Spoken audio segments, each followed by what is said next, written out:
Not so good. Got a crap one today for you. We got a really horrible topic today. Just sign off right now.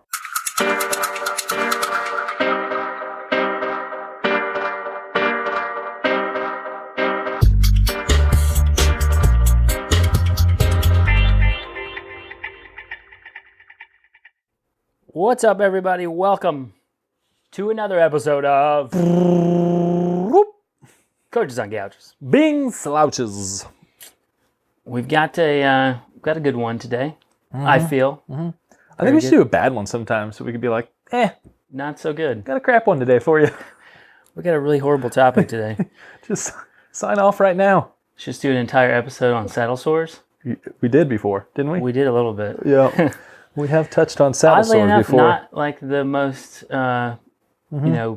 requested topic or hit video Yeah, that was on the Q&A one. podcast. That's right. Okay. Yeah. So, Indoor games. Yeah. Winter indoor cycling games. So cyclists, triathletes, gravel grinders. Got to add that one now. We got Mountain bikers. we got to add gravel grinding to This one's for you. everything now. Yeah, we're going to talk about making some really awesome winter gains, especially when you're forced to train indoor a lot, whether that be the weather or that you're just not a hard person. Yeah. if your tolerance for outdoor cold weather is 50 degrees and up, Yeah, indoors is going to be your spot. we'll get to it.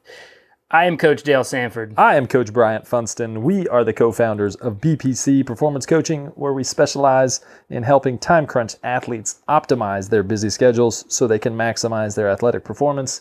Every BPC coach is trained in our 5 pillars coaching system that has been developed over the last decade through our work with athletes of all ages and ability levels, from fresh off the couch to world championship competitors.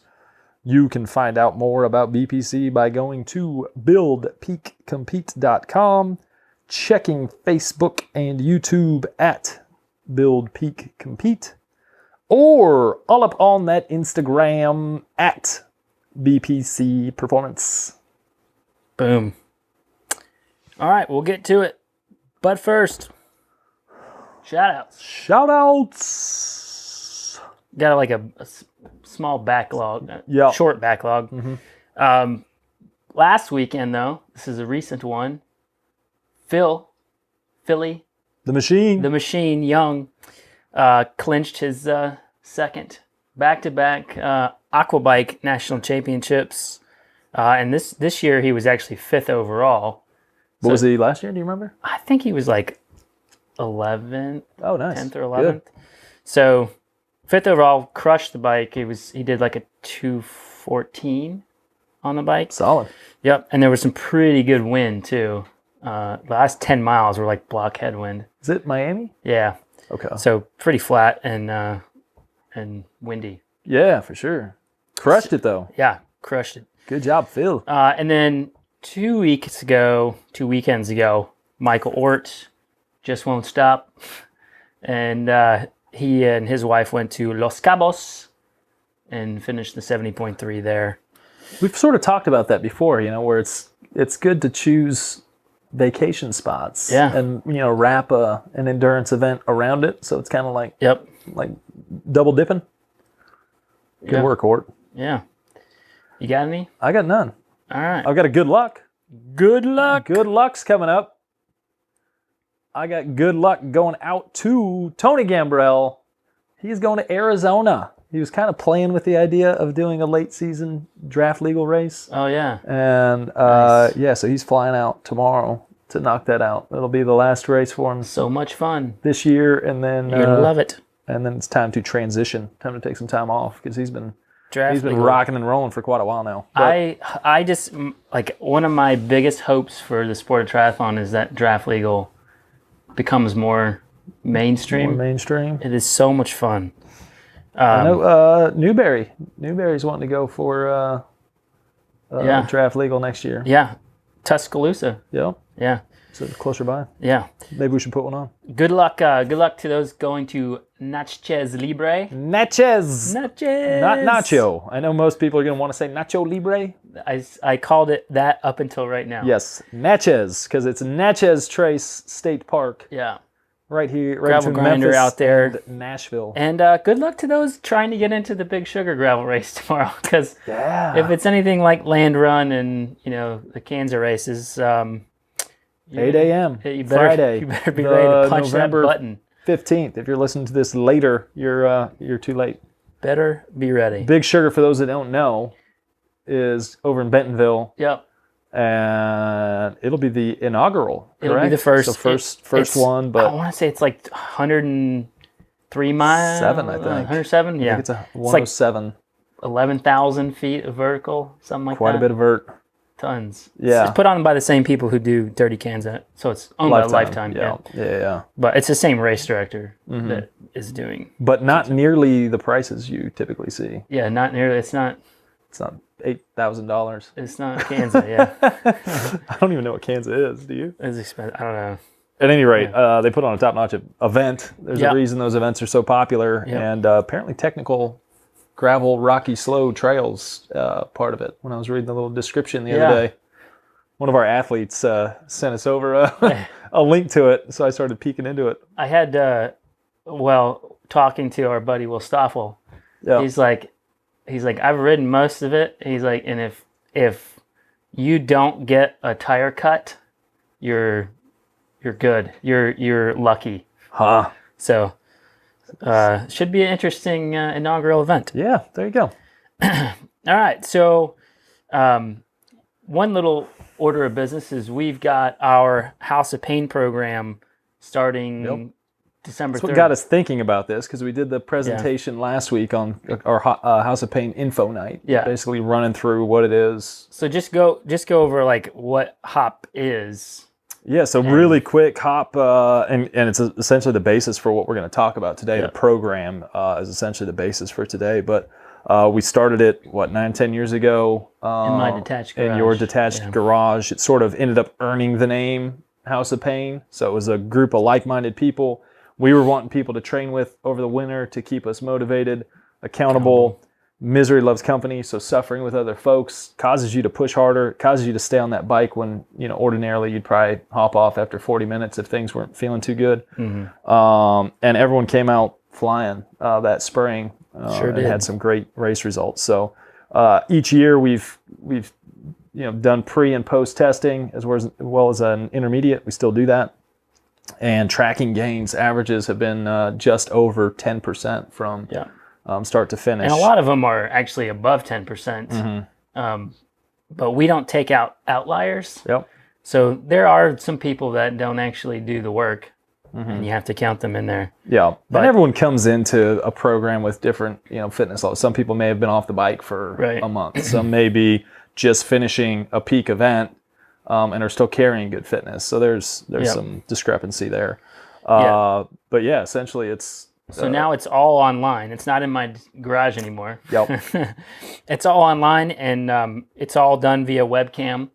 So you can see the coach, hear the coach can see you, and we can offer feedback on technique, and we'll get into why we do that in a second. But it literally is like being on a video conference call with a coach, and we can see every person in the class. And so last year we had 53? Yep. 53 people take on the challenge. With probably just maybe 10, just under 10 people that just did the recording only option. So everything's recorded in case you miss it. Essentially our goal is to have zero excuses for you to not get a workout in, follow some structure, develop your efficiency and your technique, and learn how to be a more effective cyclist. But also you got to throw your leg over the bike and actually do the work. Yeah. That's one of the big things about it, is just knowing that, one, a coach is going to be online waiting on you. And two, all of the other people that are in the class are also going to be, there to not only just see that you're there, but we have a private Facebook group that, people go back and forth and talk on and keep each other motivated and share some post-ride nutrition. The beer of the night. Afterwards. But yeah, it's a great program. If you want some more information, you can check it all out. All the registration and extra information is at hopcycling.com. Hopcycling.com.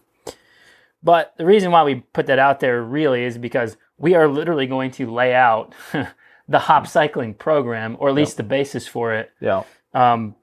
Because this is what we use This is what Dale and I do for ourselves as well. Like it's we've dialed this in, we've made tweaks, we've made adjustments. We were talking about right before, we've actually scaled back some of the intensity that we do in like February, because it runs all the way through March, or the start of March once the time changes. So December through the start of March, and we found after those first couple of years that we needed to actually scale back some of the efforts we were doing, because it did great in folks coming out really flying.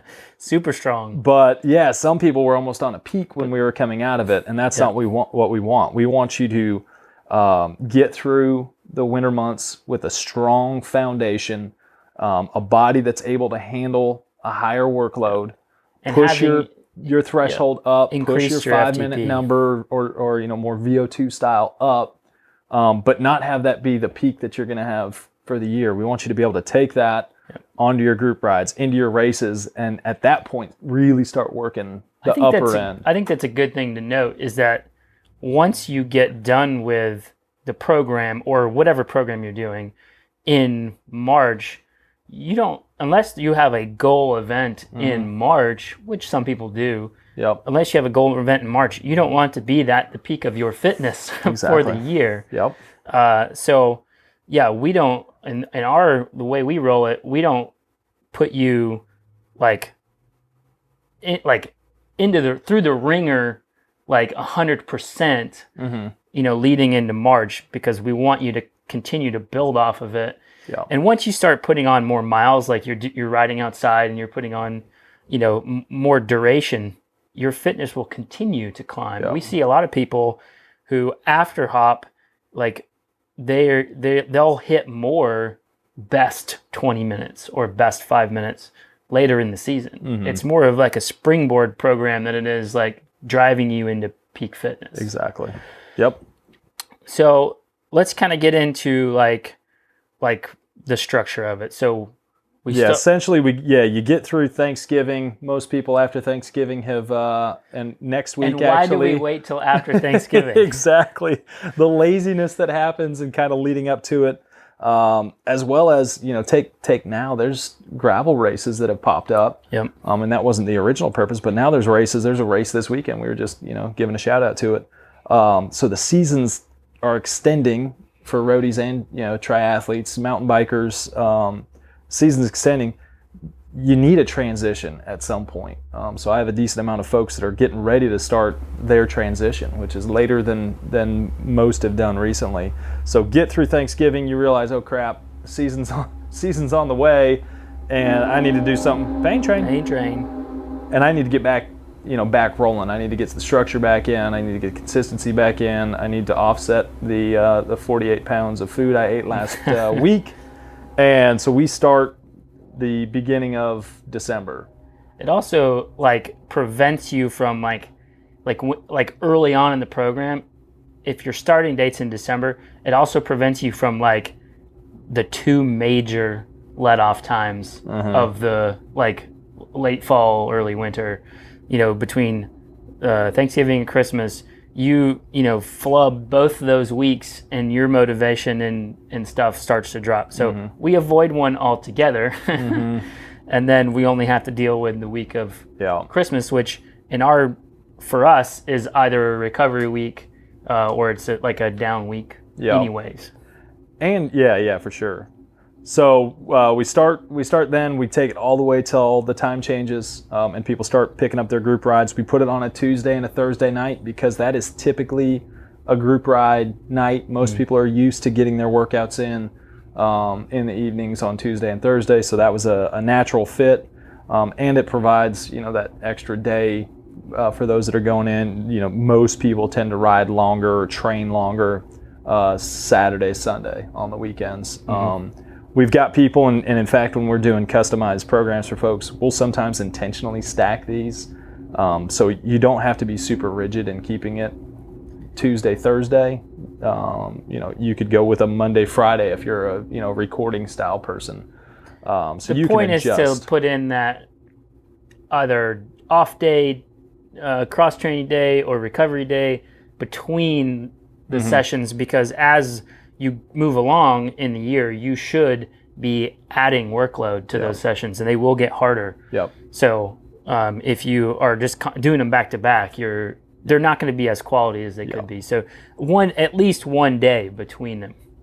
So 2 times per week, structured rides. What we found is most athletes have really good results by having 2 structured rides per week.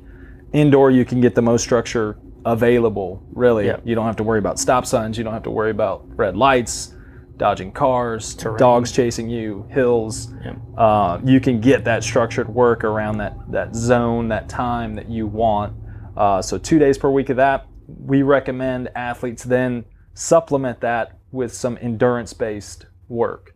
Yep. So, start pushing out your long ride on the weekend. If you're someone who stacks long rides on the weekend, Saturdays, Sundays, great. But and if you're a triathlete, it's, you have other work to do on those other days anyways. Yeah. But we caution people not to go smashing themselves on those weekend rides. Oh, no. We're going to end up working, your harder zones. We're not going to be destroying you, or you shouldn't be destroying yourself. But on the weekends, you need to work. There's benefits from working that aerobic endurance. So don't neglect that.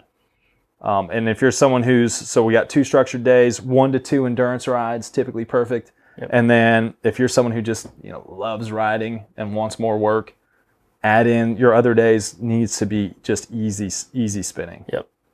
Recovery. More like active recovery, yeah. Our recommendation is to make those days strength training days if you can only do 1 session on the day and you're only riding.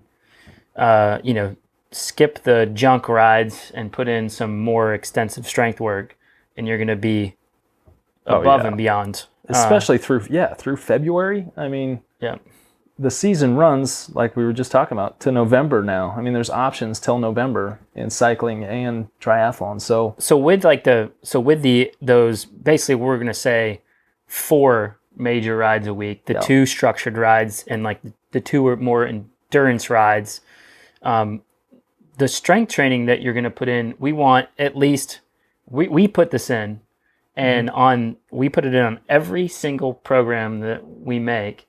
And in this case, in the case of the house pain, we do it right after the ride. And so because for some people it is the only strength work they're going to do, we keep it very like activation and core related. So mostly glute and hip activation. Yep. And core range of motion. Yeah, range of motion work and core. And so if this is all you're going to do, those are the 2 things that you're going to focus on. Activation exercises in hips and glutes, and then range of motion core exercises.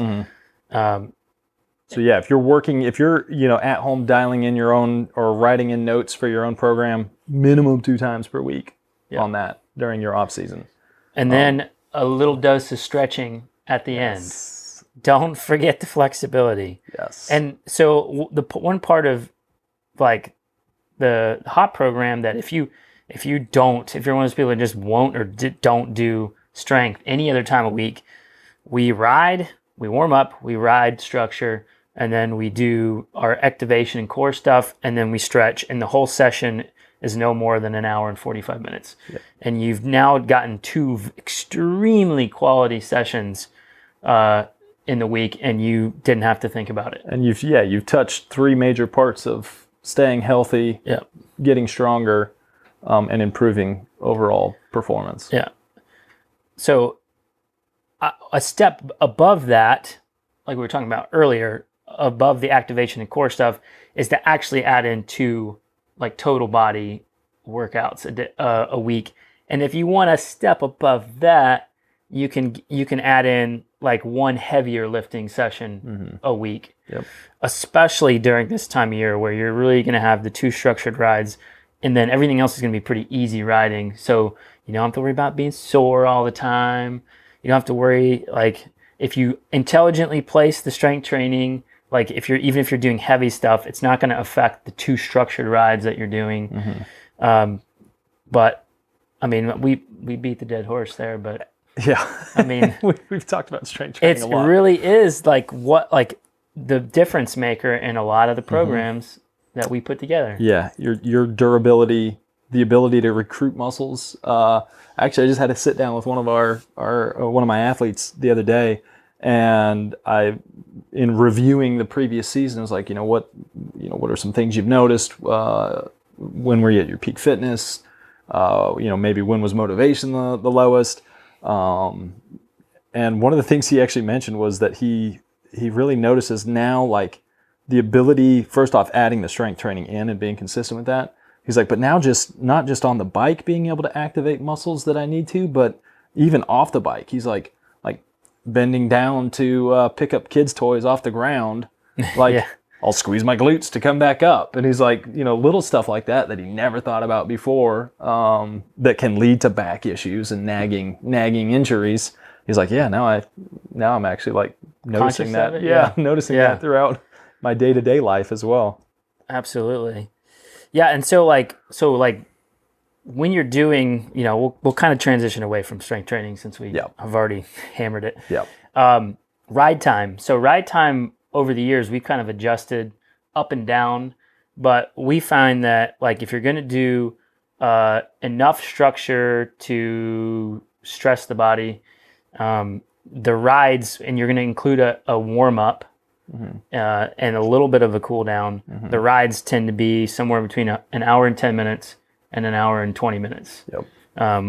We've gone up as high as an hour and 30. Yeah. We've cut it at an hour, but we find that to do everything really, really well and structured and focus, it takes some mental focus and we're going to give some tips on things that you should be doing here, but if you're really focusing on your pedal stroke and like running through drills, and while you're doing that at intensity, like it takes a mental toll on you as well. And eventually, once that quality goes away, you're not getting nearly as much value from it. And like you hear in our intro every day, the vast majority of the people that are doing this are people who've gotten off work and have lives and are trying to work as much as they can into a realistic time frame. Right. If you have 2 hours to train, I mean, good on you. That's awesome. And you can stay motivated to train for 2 hours, multiple times per week and go long on the weekends. I mean, you're dealing with a different sort of training structure than what we're trying to make happen. Yeah, if you've got more than 2 hours every single day, you're in a good spot. Time for wise. sure. Yeah. But yeah, this is focused on, more time crunch people that are wanting to come out and get like the most bang for the buck with their training program. Yeah. So let's go into actual structure, what to do, when to do, and for how long. Yeah. Number one, most important thing, you need to have zones set. So we always start off with our threshold test. You got to set zones, and you may be someone who, with technology now, Training Peaks is awesome about it. Normalized power can get pretty close in a lot of cases to what a person's true threshold, actual number may be. And there's even lots of talk on there or out there about what is a true threshold from a number standpoint. If you're not out actually doing a blood lactate test in conjunction with. At any rate, you need to have zones, and you need to set those zones based on where you're going to be doing your structured training. So for the vast majority of people that live in colder climates where it's dark, most people end up indoors. Your zones, what do you want to say, 98% of the time, the people that we deal with zones outdoor are higher than your indoor zones. Yeah. So if you're setting your zones outside, say on like a weekend ride or something where you're just out there crushing it, and then you're trying to use those zones inside, you're going to be working at effort levels that are too hard for you or to not sustain, be able to sustain them at all. or not. Be, so you're going to be overworking the entire time. It's not going to work out for you. So set your zones inside.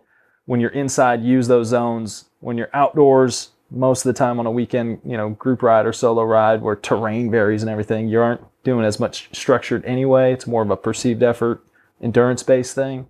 So set your zones inside. Yeah. I mean, I've seen as much as like 30-watt difference in indoor versus outdoor threshold. Yeah, some people it's a huge difference. And even heart rate. Even heart rate is not the same. I mean, people have way before when we were coaching, when we started coaching, and not a lot of people were actually on power, and we were just going off heart rate. People, complained left and right that they just couldn't get their heart rate up as high on the trainer as they can outside. So yeah, set the zones inside. If you're going to be training inside, set the zones inside. If you are going to be, going outside, set the zones outside. Yep. Simple as that. So from that, so you set your zones, and then we like to spend the first 4 to 6 weeks. Really, most of your stuff's going to be building up your ability to handle a workload. So, and to be able to repeat that. So a lot of zone 3 into sweet spot style stuff. So for percentage basis, if you're talking, we generally keep people kind of in that 80%, 85% up to 95% of your threshold is where most of your work is. And that's something that's repeatable. You could do that Tuesday and Thursday. It's not going to totally destroy you. And you're just kind of laying the groundwork, but it's hard enough to give you quality. We're get you back into a flow, get you some structure going, and it's something where you're still able to focus on technique work, which is kind of our main priority. So building up your body's tolerance, but really, really, really drilling, working different cadences, working different body positions, working different cadences in different body positions. Yep. But I think most important really for us in that first 4 weeks is technique and pedal stroke technique, efficiency work. Hammering it. I mean, breaking down each phase. And if you don't do the hop, that's fine.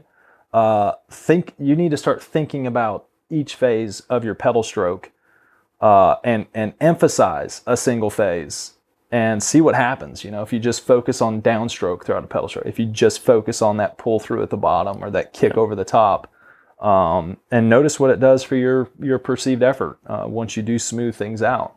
Yep. Do some single leg drills and see how inefficient your pedal stroke really is right now. Yeah. And, we work that too. So the first, I would say when you're doing these first few weeks, first several weeks, I would call that the mental fatigue phase. Oh, for sure. So because you're so hard focused on technique, pedal stroke, all these things that you're not doing it at a really high effort. So it's just focused on muscles firing and forcing your body to do things that it may not be used to doing, or new movement patterns and stuff like that. It's very mentally fatiguing.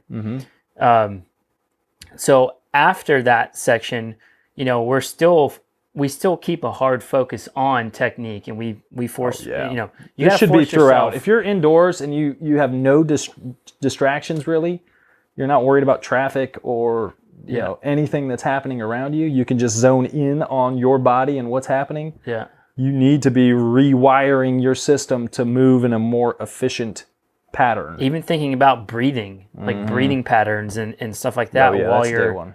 Yeah, that's day one stuff. Yeah. Guide to proper breathing. So again, pedal stroke, high and low cadence, different body positions, and breathing. These are all things that you should be focusing on when you're doing these zone 3 efforts. And the goal right there, while you're doing the zone 3 efforts, focusing on all these things, is to try to manipulate all of those things to reduce perceived exertion.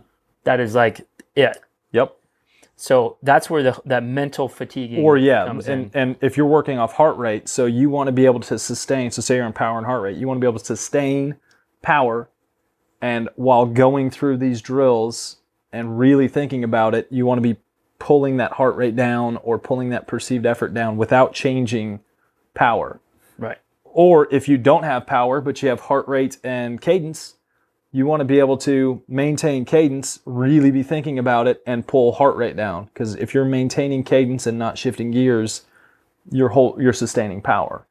So obviously, if you're varying cadence, that becomes more tricky, and that's why power meters are nice. But yeah, that's the goal. You want to drive down perceived effort while not losing or even increasing your output. So after that first 4 weeks or so. Zone 3 sweet spot work. We start doing a lot more. We'll throw in more low cadence. So we start putting in, some of the like 50 and 60 RPM efforts. And this is where it kind of shifts a bit from mentally fatiguing to muscularly fatiguing. Because we've already put in a few weeks of some of the strength work to get those muscles activated. And now we can actually use them in some lower cadence efforts. Yeah, a lot of people that end up with knee issues, it's because they're not able to activate their glutes. Not being able to use your glutes and trying to do low cadence stuff if you're very quad heavy, or if your pedal stroke's not right, or if your heel position's not right, can lead to too much tension in those knees and cause knee issues. So we want to get the pedal stroke right. We want to make sure you're activating everything like it should, and then in most cases, you've built up that strength, and most people don't have issues with going low on their cadence and working muscular strength on the bike. And in my opinion, low cadence is one of the, we've talked about it already on the podcast a million times. If you're one of those people that has trouble going uphill, low cadence work is going to help that tremendously. Just building that bike-specific strength to turn over a bigger gear or to put out high force power versus, high cadence power. It's huge. So we start working that. We start working that in, and we even go up to a long low cadence. Do some long low cadence efforts to really just. It's basically turns into a bike specific strength day. Those are our slow grind days. Ends up being a nice big bike specific strength load. So now we're let's say we're 6 weeks in, 6 weeks something in like or that. so. Yep. What do we got to do? Got to retest. Got to test again. So after about 6 weeks, another retest. Follow the same assessment. We use the 5-minute, 20-minute standard, which is pretty conventional. There's other tests out there that I've heard people say, they use them, and it's have found them pretty much dead on Just use as the same well. test. But that's the key. Use the same test so you can track your progress for one. But on the other side of that, we want tracking progress, and we want to make sure, you're resetting zones afterwards. So reset your zones. Hopefully they're higher. They should be higher. Make sure you give yourself a little bit of rest going into that. Freshen your legs up before you hit your test. And then it's a matter of, okay, we're looking at the next 4 weeks or so after that. And we're pretty much into January at this point. So the next kind of phase, we start to mix that zone 3, upper 3 into some threshold work. Yeah. Most of January we're not getting crazy with it yet. Yeah, sweet spots, threshold style stuff. And some of it's going to depend on how you handled the previous workload. But a lot of sweet spot, working into some threshold, and building out kind of the duration of time spent at those levels. So we start initially with day 1 is 5-minute zone 3 blocks with a lot of mental focus on stress, and we end up building that out to our longest one it's what, usually 30 or to a 30-minute, 35-minute single block in some pretty decent, challenging zone 3, zone 4 efforts. So lots of zone 3 sweet spot threshold. Yep, working from shorter to longer duration efforts. Multiple shorter to fewer longer duration efforts. And then once we're kind of into this threshold, getting into threshold, this is kind of where we start to. My favorite part is where we start to sneak in some of the mental training, mental toughness, and what we call mental adversity training. And this is really hard to get. Like this is impossible, I would say, to get on a pre-built program or even a video. If you have video that you've watched before, it's no longer it's no longer a surprise. Yeah, it's not a surprise. So we like to sneak in changes to the program, or just don't tell people what's coming, and so you end up doing efforts at a pretty high level, and you don't know when they're going to stop or when you're going to get rest. And one, it makes you mentally tougher. We've already given you the tools to work through, and try to reduce perceived exertion. But it simulates group riding, like in racing. This is what happens. You don't always get to choose what effort you're going to do and for how long. So it really helps build that mental confidence and mental toughness. And in a lot of situations, you learn that you're actually capable of pushing longer than you thought. Oh, absolutely. You could. So you're told a number to hit or a zone to hit, and you stay there until it switches. Yeah. And a lot of people, learn. The goal is to learn about yourself. Yep. One thing we forgot to mention, which I want to just slip in here. So we talked about doing a lot of like zone 3 sweet spot stuff. We like to include a lot of burst efforts in that. Oh yeah, forgot about the so burst something efforts. We forgot to mention, mixing in those surges that you naturally end up getting. We like to mix in. One of our favorites is the 10 and 15-minute blocks in zone 3 or sweet spot. We progress it to threshold, where you're hitting 10 seconds bursts at the end of every minute. So anywhere between 10 and 15 spikes in power, and then the key settling right back in to being on the power, not allowing yourself... Not letting off and dipping. So teaching yourself to recover while still pushing power is kind of the focus on that, building that matchbook up a little bit. Definitely. And so like the block of like mix of zone 3 and threshold, that's pretty much January, 4 weeks or so.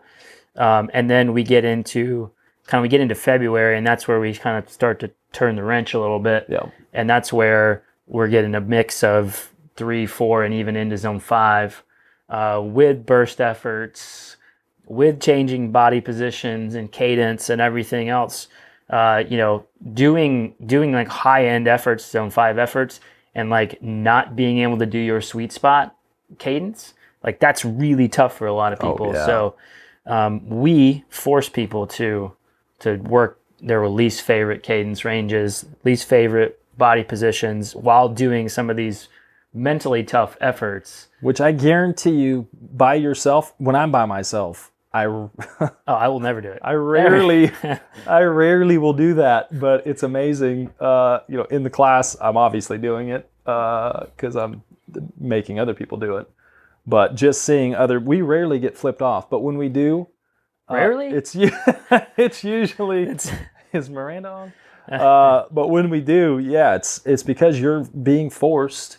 And all it takes is, you don't have to do it. There's, no one standing actually next to you and forcing you to. The truth is, only you know how hard you're pushing. Anybody who can see you, like in our class anyways, anybody that can see you, they don't know how hard you're pushing. We don't have data put up. Yeah. We just see people. We like the camera up so that we can tell people to relax or to change their body position or to see if they've totally like let off and stopped. Something like that. But but you're going to find yourself in situations in races, on group rides, whatever your goal may be, even in triathlons where it's a self-paced, essentially, you're in control of when you put the throttle on or not, But there's times you get between gears, and guess what? If you've never worked a variety of cadence ranges, and you're just so locked into that 82 RPMs or 88 or whatever it is, and now you're being forced, it's a tailwind section, you're being forced to try to put out power at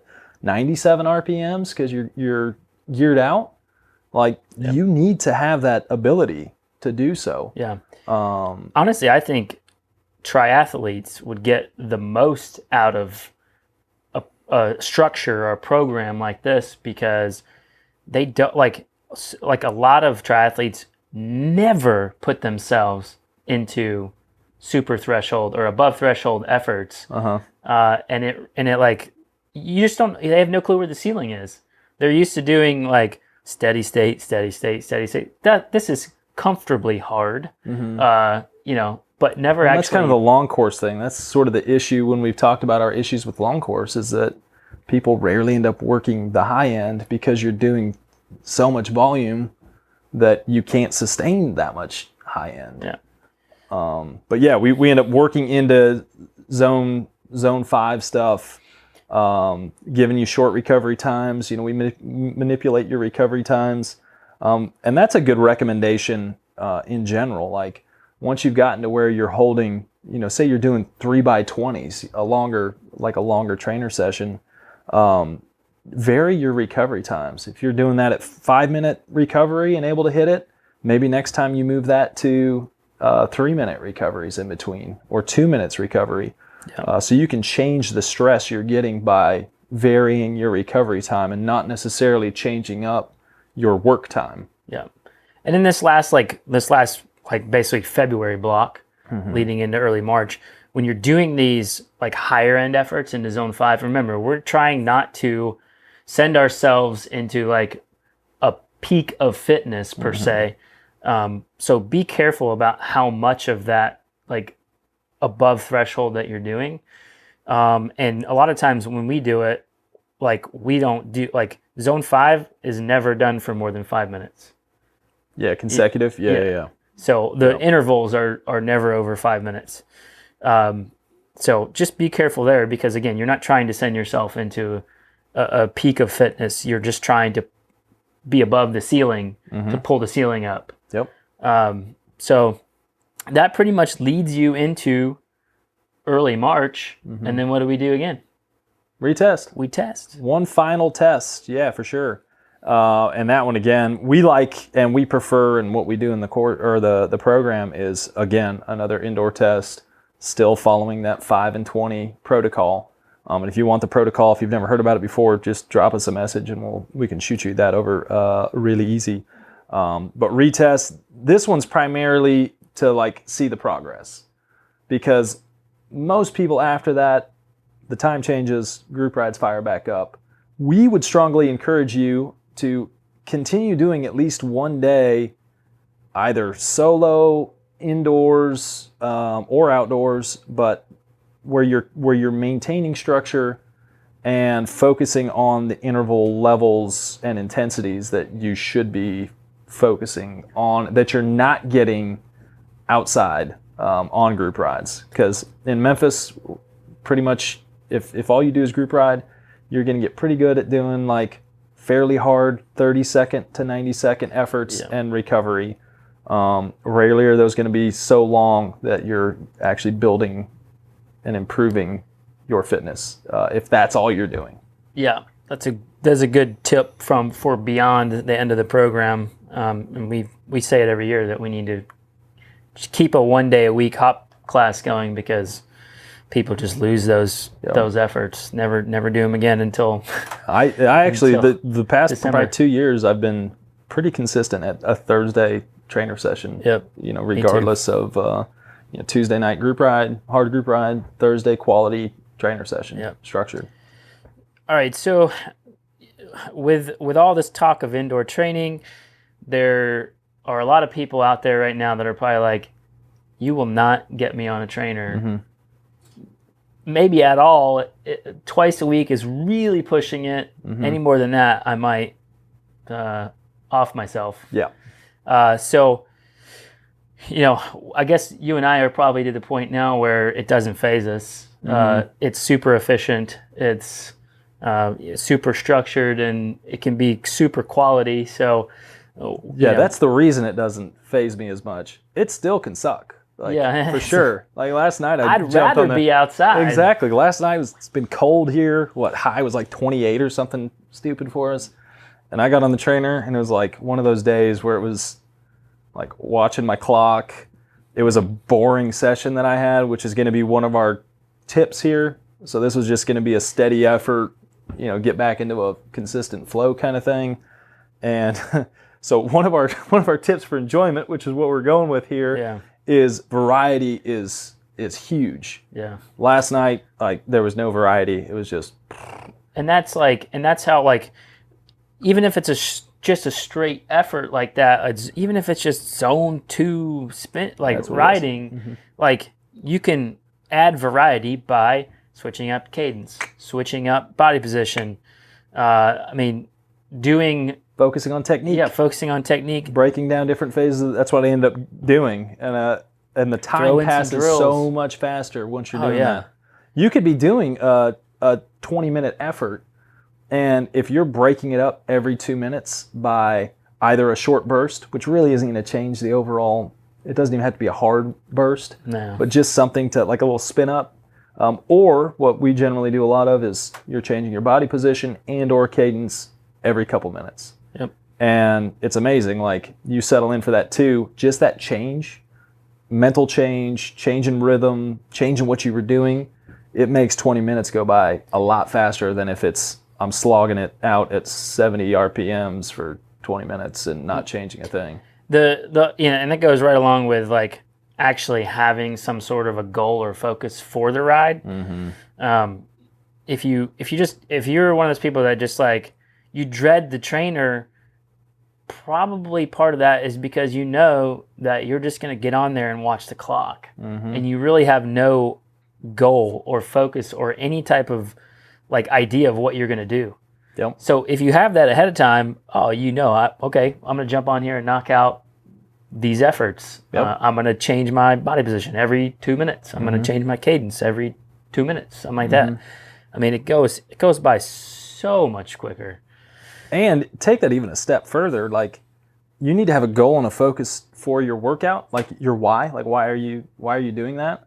But you also need to have a goal or focus on what's the long-term like benefit you're going to get from that. So I'm going to go and do 3x10s today, even though I may not feel like doing it. But the reason why I'm going to do it today is because I know in March or April or July, I've got a goal event, and I know this is going to help get me there. Yeah. So have a long-term goal. Some other quick tips are get some friends. Get some friends on the trainer. Misery loves company. I mentioned it earlier. That's how we started the hop. We wanted accountability, and we knew suffering with others is a lot more fun than... We would do it, even on the off, like on some of the easier days, if we were just like, we all wanted to make sure that we got in 2 and 3 hours on the trainer, we would just congregate in a garage. Yeah, wet, cold Saturday rides. And just knock it out.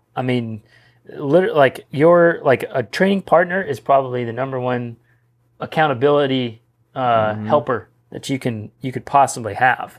Yep. Music is a good one. Yep. Like, just get some good music going.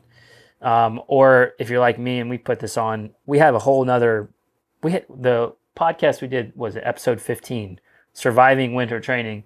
We put a whole bunch more tips on like how to make your trainer time more enjoyable. But indoor training. Mine is binge watching Netflix. Even if I'm doing structure, that's the time that I allow myself to watch a show that I want to watch. That's a good one.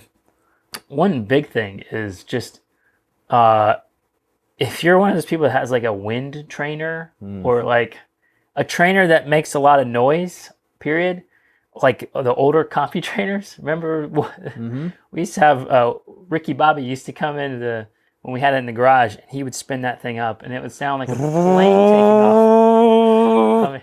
You could not, like, you couldn't even talk through the workout. Taking off. So yeah, avoid a trainer that has, puts off a lot of noise. There's plenty of them out there that barely make any noise these days. Yep. Even a change in, for those that have multiple bikes, even just a change in bikes can be. Yeah, that's a good point to bring up. Like I have a lot of people that say, I keep my road bike on the trainer, or I keep my old like crappy bike on the trainer, and then I ride my good race bike outside. You should ride the bike you're going to race most of the time. So don't like. The worst is your triathlete or your person that's focused on time trials only being on their road bike on the trainer when they're doing their structured stuff. Yeah. I switch off quite a bit, road and triathlon bike. But when, like, in this stretch from December to March, when it gets toward like February, I'm almost always on the time trial bike. And that's just because your body has to adjust to position again, has to adjust to the way that the muscles fire and how much they stretch. Yeah. And it's all changes when the geometry of the bike is different and the positioning is different.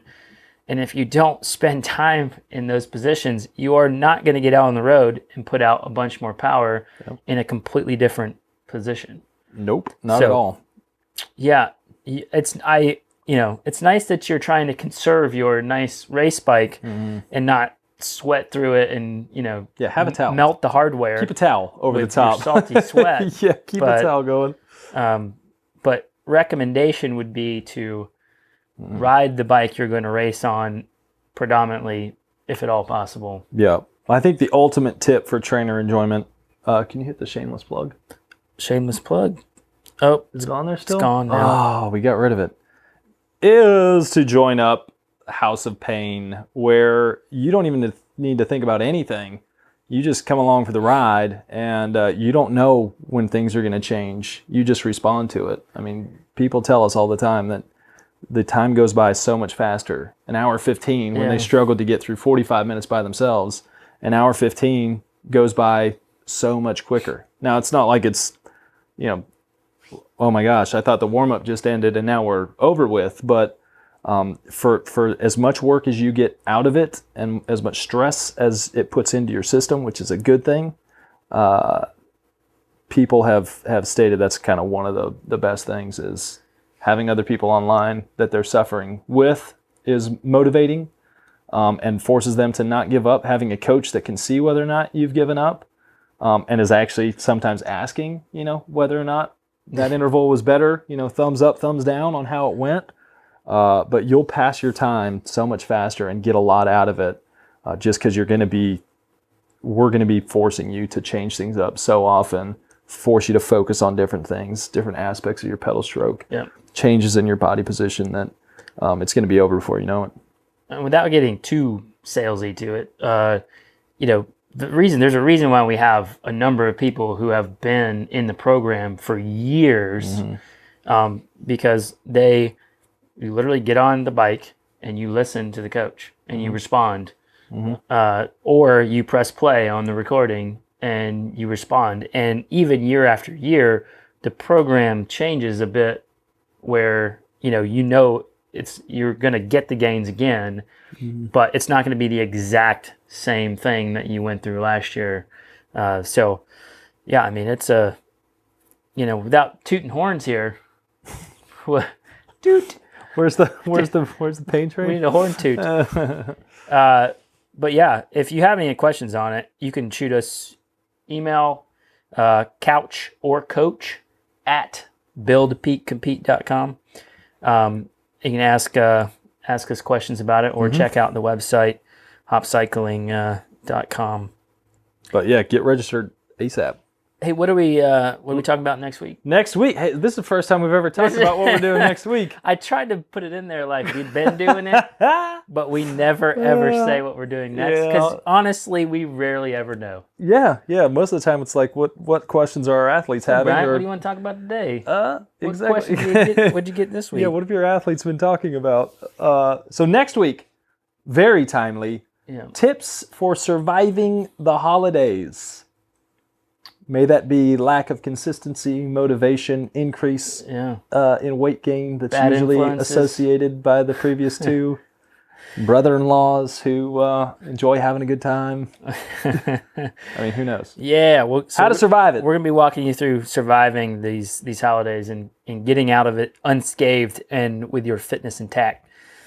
So we appreciate you guys hanging out this week, listening, watching, and we'll catch you guys next week. Peace. Adios.